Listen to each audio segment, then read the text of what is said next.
आखिर गौतम अडानी के खिलाफ न्यूयॉर्क हाईकोर्ट में केस क्यों दर्ज हुआ? यूएस डिपार्टमेंट ऑफ जस्टिस ने गौतम अडानी पर क्या क्या आरोप लगाए हैं? क्या गौतम अडानी को अमेरिका जाना पड़ सकता है सुनवाई के लिए? आखिर कौन है जो गौतम अडानी के रास्ते का कांटा बन रहा है? क्या है सोलर एनर्जी का पूरा मामला? इतने 1000 करोड़ की रिश्वत का इल्जाम है गौतम अडानी पर। आखिर इन्वेस्टर्स अडानी ग्रुप से खुश क्यों नहीं है? दोस्तों चलिए इन सारे मामलों के बारे में इस वीडियो में थोड़ा डिटेल में समझते हैं। तो देरी ना करते हुए चलिए शुरू करते हैं। दरअसल अचानक न्यूज में एक खबर आती है कि इंडिया के सबसे बड़े बिजनेस टाइकून गौतम अडानी के खिलाफ अमेरिका के न्यूयॉर्क हाईकोर्ट में केस दर्ज हो गया है। और ये ऐसे ही कोई मामूली केस दर्ज नहीं हुआ है, बल्कि गौतम अडानी समेत 7 और लोगों पर ये इल्जाम है कि इन्होंने मिलकर $265 मिलियन यानी कि इंडियन रुपीस में 2250 करोड़ रुपए रिश्वत देने की कोशिश की है। अब आप सभी सोच रहे होंगे कि ऐसा क्या काम है या फिर बिजनेस है जिसके लिए 2200 करोड़ रुपए सिर्फ रिश्वत में दिए जा रहे हैं। दरअसल मामला है सोलर एनर्जी का।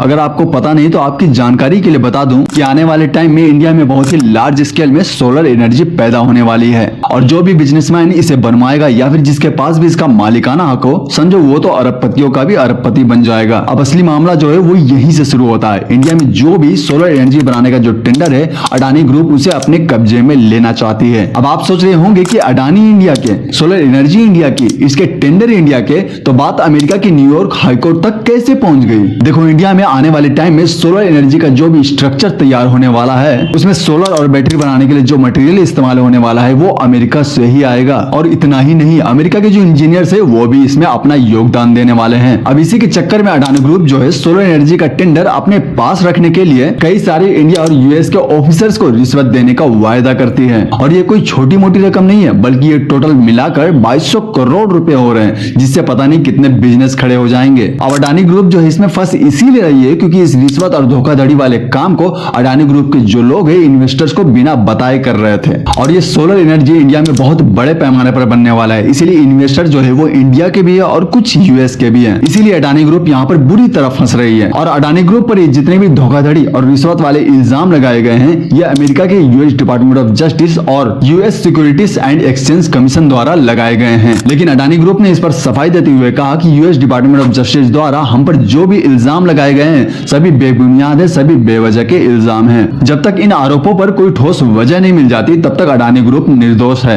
अब बात कर लेते हैं कि जब गौतम अडानी देश के सबसे बड़े खरबपतियों में से एक है तो उन्हें सोलर एनर्जी का टेंडर लेने में इतनी दिक्कत क्यों आ रही है और वो अपने पास ही सोलर एनर्जी का टेंडर क्यों रखना चाहते हैं? दरअसल सोलर एनर्जी का टेंडर लेने में दिक्कत इसीलिए आ रही है क्योंकि इसमें बहुत सारे लोगों की अड़चने आ रही है। जैसा आप और हम सोचते हैं ना कि गौतम अडानी से पंगा कौन लेना चाहेगा, तो बात ऐसी है कि भले इंडिया में बहुत लोग पैसे के मामले में गौतम अडानी से कम हो, लेकिन रेस्पेक्ट और पहुंच के मामले में गौतम अडानी से भी बड़े बड़े लोग हैं। और हम सभी को न्यूज चैनल में वही दिखाया जाता है जो हम देखना चाहते हैं और जो हम देख सकते हैं। बहुत सारी चीजें जो हमें न्यूज में नहीं दिखाया जाता, बहुत बड़े बड़े लोग हैं जो हमें न्यूज में उनकी फोटो तक देखने को नहीं मिलती है। बस ये देश के सबसे बड़े न्यूज चैनल्स जो हमें दिखाना चाहते हैं, बस वो हम वही देखते हैं। और ये ऐसे ही लोग जो न्यूज चैनलों में नहीं आते हैं, यही गौतम अडानी का रास्ते का कांटा बन रहे हैं। और गौतम अडानी के लिए सोलर एनर्जी का यह टेंडर इसीलिए भी जरूरी है क्योंकि आने वाले 20 सालों में इसका काम लगभग होने वाला है। और तब इंडिया की अधिकतर बिजली सोलर एनर्जी से ही प्रोड्यूस की जाएगी और तब बाजी सिर्फ गौतम अडानी के हाथों में होगी।